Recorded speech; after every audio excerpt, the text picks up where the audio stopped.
What you're about to hear is the introduction and the first chapter, with the rest of the book to follow, one chapter at a time over the coming weeks and months.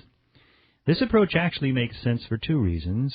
First, it will be quicker and easier to download the book as single chapters because MP3 files can be very large. Second, and more important, it has been recommended that this classic novel, which has inspired nearly all of the great teachers of today, be read one chapter at a time and then digested slowly so as not to miss any of its powerful content. In our busy lives, it might actually be refreshing to take on this great novel one chapter at a time, perhaps one per week or month, to have time to mull it over, to meditate on the content, to begin to put it into practice. To me, this book, Think and Grow Rich by Napoleon Hill, is the greatest self-help book ever written. I have no doubt that if you listen to the clear lessons offered by the author and put them into practice, this book will change your life. It has already changed mine. Thank you and enjoy.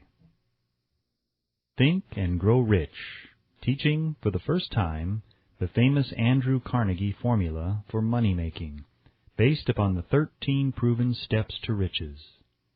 Organized through 25 years of research in collaboration with more than 500 distinguished men of great wealth, who proved by their own achievements that this philosophy is practical, by Napoleon Hill, author of The Law of Success Philosophy, published by the Ralston Society, 1938, Meridian, Connecticut.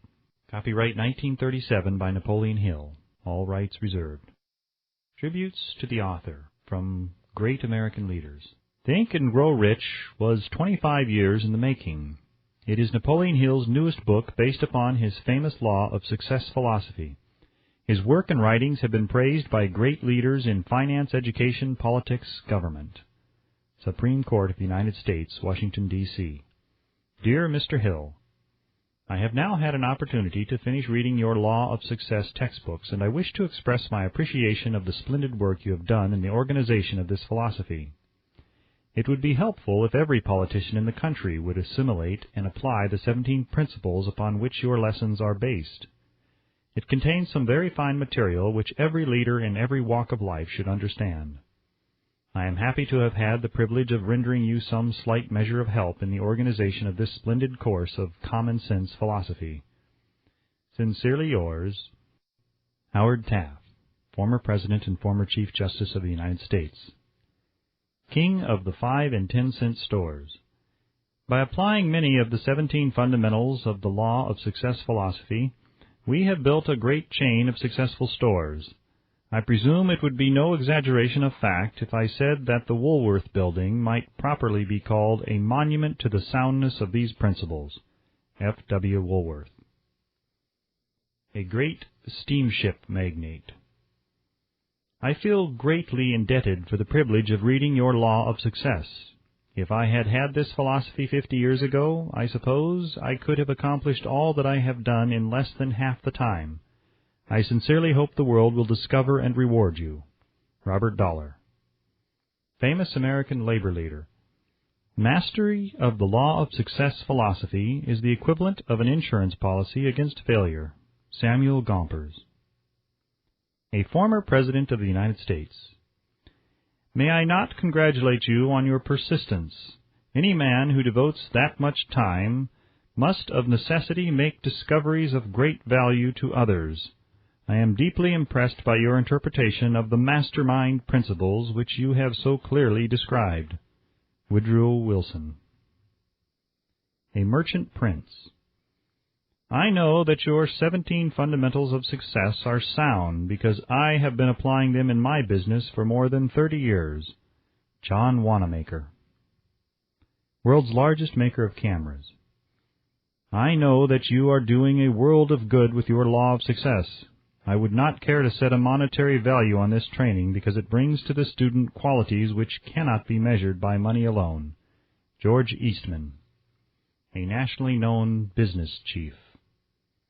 Whatever success I may have attained, I owe entirely to the application of your 17 fundamental principles of the Law of Success. I believe I have the honor of being your first student. W. M. Wrigley, Jr. Author's Preface. In every chapter of this book, mention has been made of the money-making secret which has made fortunes for more than 500 exceedingly wealthy men, whom I have carefully analyzed over a long period of years. The secret was brought to my attention by Andrew Carnegie more than a quarter of a century ago. The canny, lovable old Scotsman carelessly tossed it into my mind when I was but a boy. Then he sat back in his chair with a merry twinkle in his eyes and watched carefully to see if I had brains enough to understand the full significance of what he had said to me. When he saw that I had grasped the idea, he asked if I would be willing to spend 20 years or more preparing myself to take it to the world, to men and women who, without the secret, might go through life as failures.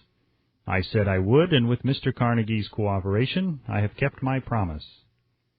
This book contains the secret, after having been put to a practical test by thousands of people in almost every walk of life. It was Mr. Carnegie's idea that the magic formula, which gave him a stupendous fortune, ought to be placed within reach of people who do not have time to investigate how men make money, and it was his hope that I might test and demonstrate the soundness of the formula through the experience of men and women in every calling. He believed the formula should be taught in all public schools and colleges, and expressed the opinion that if it were properly taught it would so revolutionize the entire educational system that the time spent in school could be reduced to less than half. His experience with Mr. Charles M. Schwab and other young men of Mr. Schwab's type convinced Mr. Carnegie that much of that which is taught in the schools is of no value whatsoever in connection with the business of earning a living or accumulating riches. He had arrived at this decision because he had taken into his business one young man after another, many of them with but little schooling, and by coaching them in the use of this formula, developed in them rare leadership. Moreover, his coaching made fortunes for every one of them who followed his instructions. In the chapter on faith, you will read the astounding story of the organization of the giant United States Steel Corporation, as it was conceived and carried out by one of the young men through whom Mr. Carnegie proved that his formula will work for all who are ready for it. This single application of the secret by that young man, Charles M. Schwab, made him a huge fortune in both money and opportunity. Roughly speaking, this particular application of the formula was worth $600 million. These facts, and they are facts well known to almost everyone who knew Mr. Carnegie, give you a fair idea of what the reading of this book may bring to you, provided you know what it is that you want. Even before it has undergone 20 years of practical testing, the secret was passed on to more than 100,000 men and women who have used it for their personal benefit, as Mr. Carnegie planned that they should. Some have made fortunes with it. Others have used it successfully in creating harmony in their homes. A clergyman used it so effectively that it brought him an income of upwards of $75,000 a year. Arthur Nash, a Cincinnati tailor, used his near-bankrupt business as a guinea pig on which to test the formula. The business came to life and made a fortune for its owners. It is still thriving, although Mr. Nash has gone. The experiment was so unique that newspapers and magazines gave it more than $1 million worth of laudatory publicity.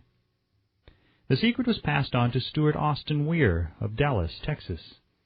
He was ready for it, so ready that he gave up his profession and studied law. Did he succeed? That story is told too. I gave the secret to Jennings Randolph the day he graduated from college, and he has used it so successfully that he is now serving his third term as a member of Congress, with an excellent opportunity to keep on using it until it carries him to the White House. While serving as advertising manager of the LaSalle Extension University, when it was little more than a name, I had the privilege of seeing J.G. Chaplin, president of the university, use the formula so effectively that he has since made the LaSalle one of the great extension schools of the country. The secret to which I refer has been mentioned no fewer than 100 times throughout this book.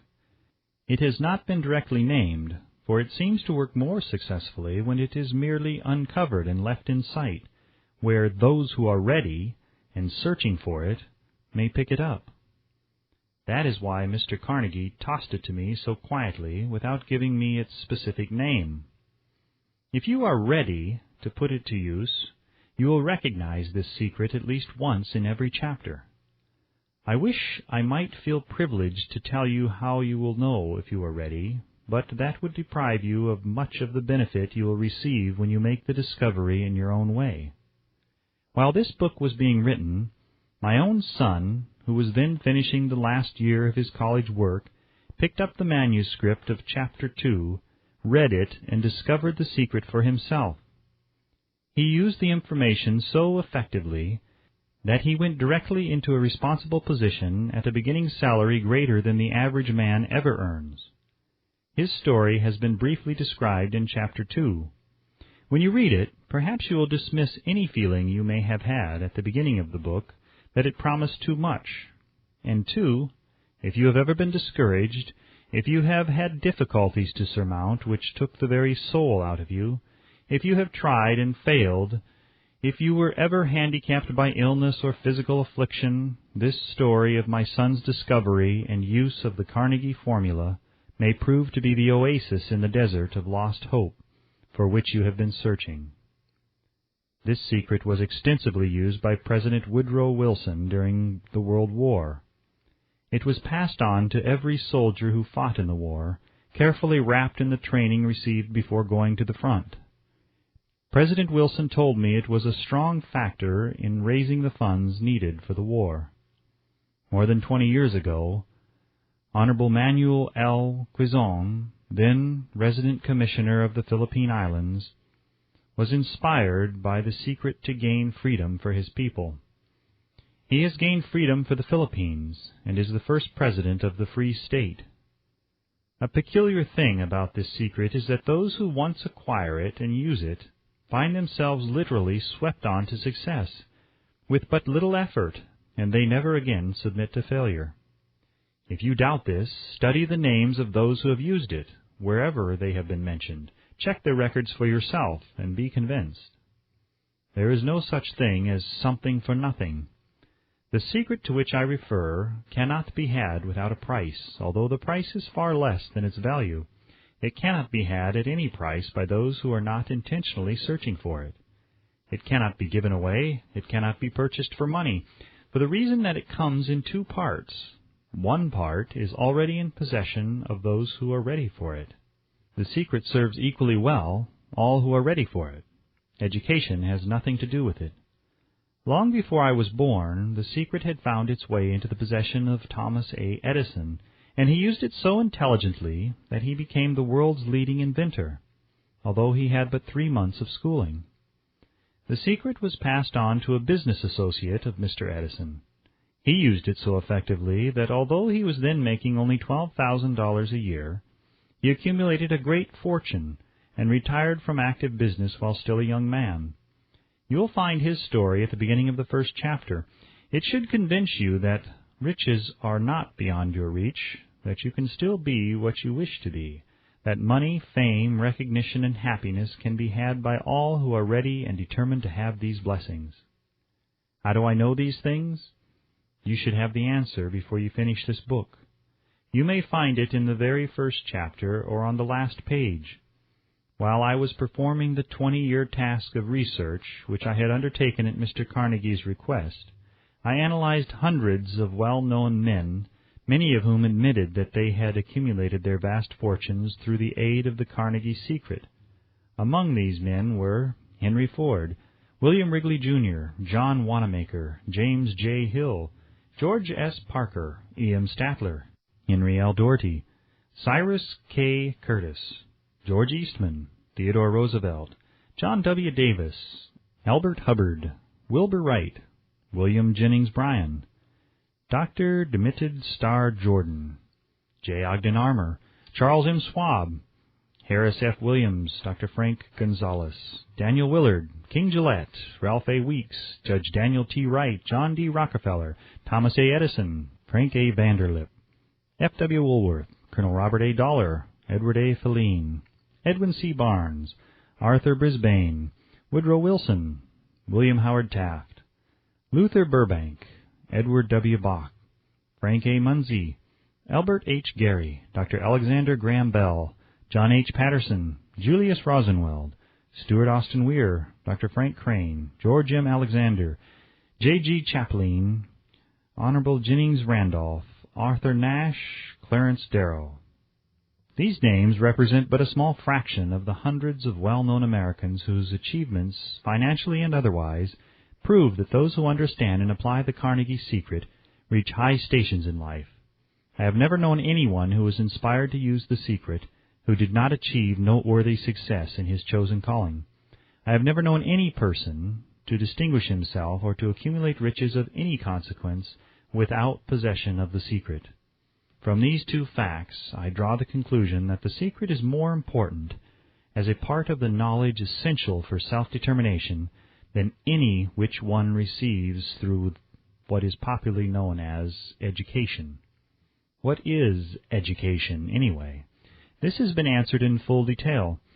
As far as schooling is concerned, many of these men had very little. John Wanamaker once told me that what little schooling he had, he acquired in very much the same manner as a modern locomotive takes on water, by scooping it up as it runs. Henry Ford never reached high school, let alone college. I am not attempting to minimize the value of schooling, but I am trying to express my earnest belief that those who master and apply the secret will reach high stations, accumulate riches, and bargain with life on their own terms, even if their schooling has been meager. Somewhere, as you read, the secret to which I refer will jump from the page and stand boldly before you, if you are ready for it. When it appears, you will recognize it. Whether you receive the sign in the first or the last chapter, stop for a moment when it presents itself and turn down a glass, for that occasion will mark the most important turning point of your life. We pass now to Chapter 1, and to the story of my very dear friend who has generously acknowledged having seen the mystic sign, and whose business achievements are evidence enough that he turned down a glass. As you read his story and the others, remember that they deal with the important problems of life such as all men experience. The problems arising from one's endeavor to earn a living, to find hope, courage, contentment, and peace of mind, to accumulate riches and to enjoy freedom of body and spirit. Remember, too, as you go through the book, that it deals with facts and not with fiction, its purpose being to convey a great universal truth through which all who are ready may learn, not only what to do, but also how to do it, and receive as well the needed stimulus to make a start. As a final word of preparation, before you begin the first chapter, may I offer one brief suggestion which may provide a clue by which the Carnegie secret may be recognized. It is this: all achievement, all earned riches have their beginning in an idea. If you are ready for the secret, you already possess one half of it. Therefore, you will readily recognize the other half the moment it reaches your mind. The author. Chapter 1. Introduction. The Man Who Thought His Way into Partnership with Thomas A. Edison. Truly, thoughts are things, and powerful things at that, when they are mixed with definiteness of purpose, persistence, and a burning desire for their translation into riches or other material objects. A little more than 30 years ago, Edwin C. Barnes discovered how true it is that men really do think and grow rich. His discovery did not come about at one sitting. It came little by little, beginning with a burning desire to become a business associate of the great Edison. One of the chief characteristics of Barnes' desire was that it was definite. He wanted to work with Edison, not for him. Observe carefully the description of how he went about translating his desire into reality, and you will have a better understanding of the 13 principles which lead to riches. When this desire, or impulse of thought, first flashed into his mind, he was in no position to act upon it. Two difficulties stood in his way. He did not know Mr. Edison, and he did not have enough money to pay his railroad fare to Orange, New Jersey. These difficulties were sufficient to have discouraged the majority of men from making any attempt to carry out the desire. But this was no ordinary desire. He was so determined to find a way to carry out his desire that he finally decided to travel by blind baggage rather than be defeated. To the uninitiated, this means that he went to East Orange on a freight train. He presented himself at Mr. Edison's laboratory and announced he had come to go into business with the inventor. In speaking of the first meeting between Barnes and Edison years later, Mr. Edison said, "He stood there before me looking like an ordinary tramp, but there was something in the expression of his face which conveyed the impression that he was determined to get what he had come after. I had learned from years of experience with men that when a man really desires a thing so deeply that he is willing to stake his entire future on a single turn of the wheel in order to get it, he is sure to win. I gave him the opportunity he asked for, because I saw he had made up his mind to stand by until he succeeded. Subsequent events prove that no mistake was made." Just what young Barnes said to Mr. Edison on that occasion was far less important than that which he thought. Edison himself said so. It could not have been the young man's appearance which got him his start in the Edison office, for that was definitely against him. It was what he thought that counted. If the significance of this statement could be conveyed to every person who reads it, there would be no need for the remainder of this book. Barnes did not get his partnership with Edison on his first interview. He did get a chance to work in the Edison offices at a very nominal wage, doing work that was unimportant to Edison, but most important to Barnes, because it gave him an opportunity to display his merchandise where his intended partner could see it. Months went by. Apparently nothing happened to bring the converted goal which Barnes had set up in his mind as his definite major purpose. But something important was happening in Barnes's mind. He was constantly intensifying his desire to become the business associate of Edison. Psychologists have correctly said that when one is truly ready for a thing, it puts in its appearance. Barnes was ready for a business association with Edison. Moreover, he was determined to remain ready until he got that which he was seeking. He did not say to himself, "Ah, well, what's the use? I guess I'll change my mind and try for a salesman's job." But he did say, "I came here to go into business with Edison, and I'll accomplish this end if it takes the remainder of my life." He meant it. What a different story men would have to tell if only they would adopt a definite purpose, and stand by that purpose until it had time to become an all-consuming obsession. Maybe young Barnes did not know it at the time, but his bulldog determination, his persistence in standing back of a single desire, was destined to mow down all opposition and bring him the opportunity he was seeking. When the opportunity came, it appeared in a different form, and from a different direction than Barnes had expected. That is one of the tricks of opportunity. It has a sly habit of slipping in by the back door, and often it comes disguised in the form of misfortune or temporary defeat. Perhaps this is why so many fail to recognize opportunity. Mr. Edison had just perfected a new office device known at that time as the Edison dictating machine, now the Ediphone.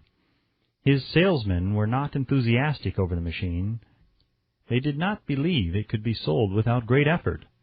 Barnes saw his opportunity. It had crawled in quietly, hidden in a queer-looking machine which interested no one but Barnes and the inventor. Barnes knew he could sell the Edison dictating machine. He suggested this to Edison and promptly got his chance. He did sell the machine. In fact, he sold it so successfully that Edison gave him a contract to distribute and market it all over the nation.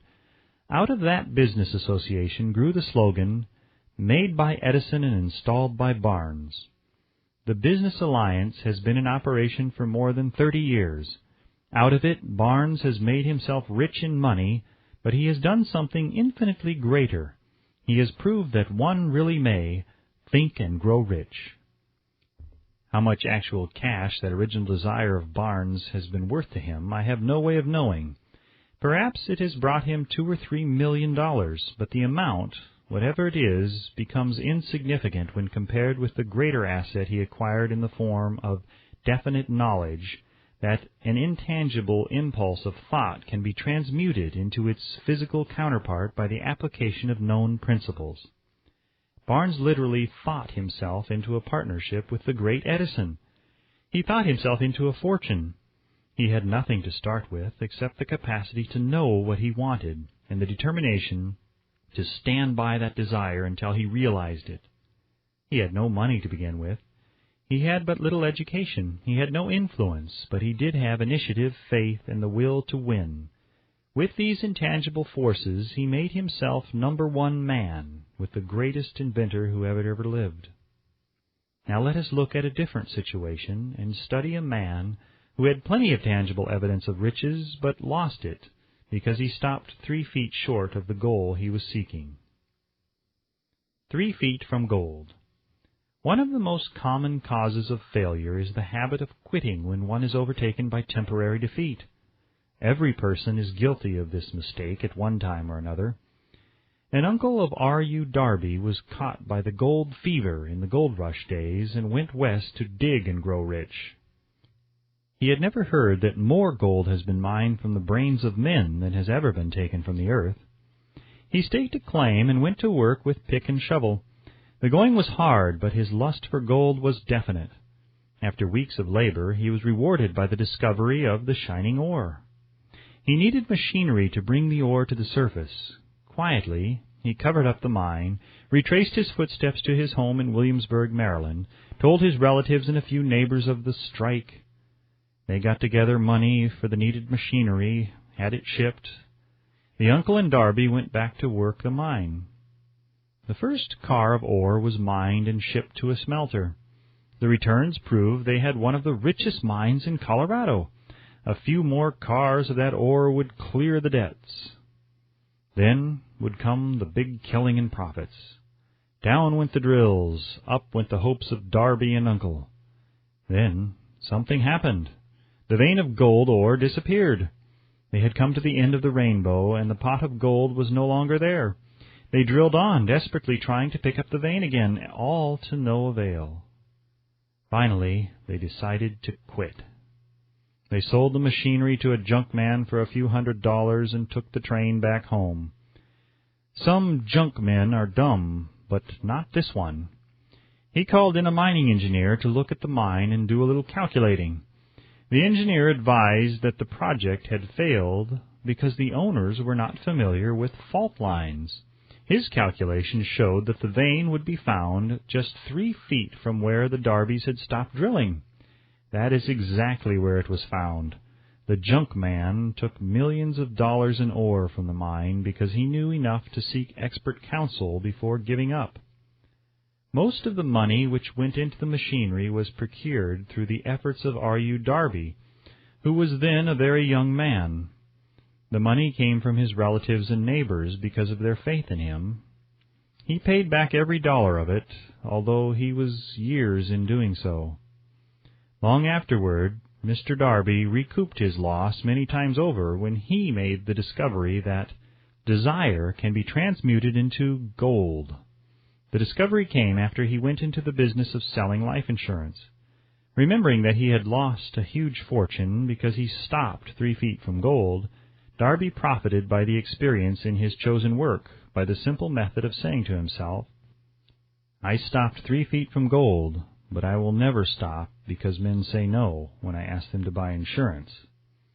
Darby is one of a small group of fewer than 50 men who sell more than $1 million in life insurance annually. He owes his stickability to the lesson he learned from his quitability in the gold mining business. Before success comes in any man's life, he is sure to meet with much temporary defeat, and perhaps some failure.